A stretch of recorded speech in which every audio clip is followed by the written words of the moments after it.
ஒவ்வொரு குற்றச்செயலுக்கு பின்னாலும் ஒரு அரசியல்வாதிகள், கடந்த கால அரசியல்வாதிகள் தொடர்பு இருக்கிறதாக நாங்கள் கண்டறிந்திருக்கின்றோம். வடக்கு கிழக்கு பொறுத்த வரைக்கும் எங்களுக்கு இரண்டாம் நிலையில் இருக்கின்ற ஒரு கட்சியாகத்தான் நாங்கள் இருக்கின்றோம். காணி தொடர்பான ஒரு குளறுபடி நிலைமை சட்டம் ஒன்று உருவாக்கப்பட்டிருந்தது. குறுகிய காலத்தில் செயல்படுத்த முடியாது. இனிவரும் காலங்களில் எங்களது இந்த அரசாங்கத்தின் 5 வருட காலப்பகுதியிலே நிச்சயமாக நாங்கள் அதற்கான ஏற்பாடுகளை மேற்கொண்டு அதற்குரிய வேலைகளை நாங்கள் செய்வோம். 2018ஆம் ஆண்டு ஆரம்பிக்கப்பட்ட இந்த வீட்டு திட்டங்கள் இடைநடுவில் கைவிடப்பட்டு அரசாங்கத்தால் நிதி வழங்கப்படாத ஒரு நிலைமையில மக்கள் தங்களால் முடிந்த தொகையை கொண்டு பயன்படுத்தி அந்த வீட்டு திட்டங்களை அவர்கள் அமைத்து கொண்டிருந்தார்கள். ஆனால் இன்று தேசிய மக்கள் சக்தி அரசாங்கம் இந்த நாட்டை பொறுப்பேற்றதன் பின்னர் மட்டக்களப்பு மாவட்டத்தில் மொத்தம் 166 வீடுகளுக்காக 85 மில்லியன் ரூபாய்களை எங்களோட அரசாங்கம் இன்று ஒதுக்கியிருக்கின்றது. இந்த வீட்டு திட்டங்களை மீள ஆரம்பிப்பதற்காகவும் அதன் முதற்கட்டமாக இன்று நாங்கள் 30 மில்லியன் ரூபாய் பெறுமதியான தொகையினை நாங்கள் இன்று கட்டமாக நாங்கள் முடிவிப்பதற்காக அதற்கான முதலாவது விடயங்களை நாங்கள் செய்திருக்கின்றோம். இன்னும் பல வீட்டு திட்டங்களை உருவாக்க வேண்டும் என்ற தேவை இருக்கின்றது. கடந்த கால யுத்தம் மற்றும் இயற்கை அனர்த்தத்தின் காரணமாக பல பேர் வீடுகளை இழந்திருக்கின்றார்கள். இன்னும் பல பேர் வீட்டு தேவைகளோடு இன்னும் மக்கள் மத்தியில் இருக்கின்றார்கள். அவர்களையும் நாங்கள் இனங்கண்டு அவர்களுக்கான வீட்டு திட்டங்களை உருவாக்கி அதற்கான நிதிகளை வெளி நிறுவனங்கள் அல்லது வெளிநாடுகளில் இருந்து பெற்றுக்கொண்டு அந்த திட்டங்களை அமைத்துக் கொடுப்பதற்காக நாங்கள் முயற்சிகளை மேற்கொண்டு கொண்டிருக்கின்றோம்.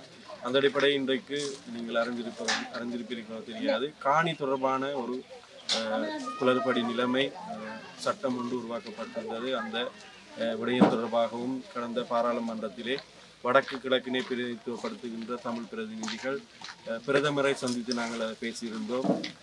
அந்த சட்டம் தொடர்பான தற்கால நிலைமை தொடர்பாகவும் அந்த சட்டத்தின் இருக்கின்ற குறைகள் தொடர்பாகவும் நாங்கள் பேசியிருந்த போது அந்த சட்டத்தை தற்போது இடைநிறுத்துவதாக பிரதமர் அவர்கள் குறிப்பிட்டிருந்தார். இப்படி பல விடயங்களை நாங்கள் மக்கள் நலம் சார்ந்ததாகவும் வடக்கு கிழக்கில் இருக்கின்ற தமிழ் மக்கள் சார்பாகவும் நாங்கள் தொடர்ச்சியாக பயணித்துக் கொண்டிருக்கின்றோம். அவர்களுக்கான தேவைகளை நிறைவு செய்து கொண்டிருக்கின்றோம். அதனை போன்று இன்னுமொரு விடயமாக அங்கவினர்களாக இருக்கின்ற அவர்களுக்கு தேவையான விசேட உபகரணங்களை பெற்றுக்கொள்வதற்காக இதுவரை காலமும் குறைந்த தொகைகள் 15,000 ரூபாய்களை ஒதுக்கியிருந்தார்கள். இப்போது அதை 50,000 ரூபாய்களாக நாங்கள் அதிகரித்திருக்கின்றோம்.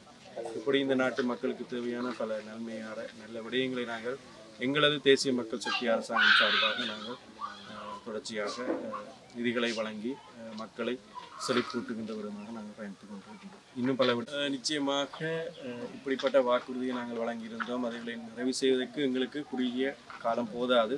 தற்போது 6 மாதங்கள் தான் நிறைவடைந்திருக்கின்றது.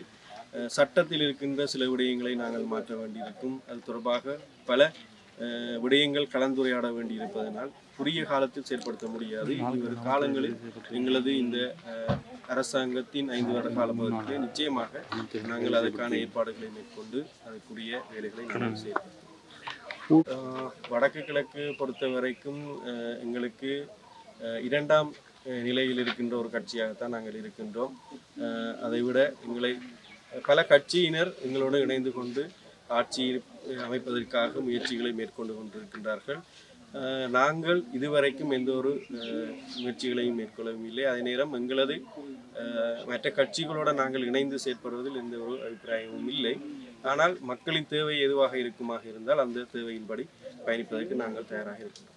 துப்பாக்கி கலாச்சாரம் என்பது பாதாள உலக கோஷ்டிகளின் அதனோட சம்பந்தப்பட்டவர்களின் நடவடிக்கையாக தொடர்ச்சியாக இடம்பெற்றுக் கொண்டிருக்கின்றது. ஒவ்வொரு குற்றச்செயலுக்கு பின்னாலும் ஒரு அரசியல்வாதிகள், கடந்த கால அரசியல்வாதிகள் தொடர்பு இருக்கிறதாக நாங்கள் கண்டறிந்திருக்கின்றோம். அதனை போன்றும் சட்டத்தின் முன் நாங்கள் அதற்கான சட்ட நடவடிக்கைகளை சட்ட ரீதியாக நாங்கள் மேற்கொண்டு கொண்டிருக்கின்றோம். அதற்காக பல பேர் கைது செய்யப்பட்டு கொண்டிருக்கின்றார்கள். இன்னும் பல விசாரணைகள் முன்னெடுக்கப்பட்டு கொண்டிருக்கின்றது. அதன் அடிப்படையில் சட்டத்தின்படி அவர்களுக்கான தண்டனை பெற்றுக்கொள்ளப்படும்.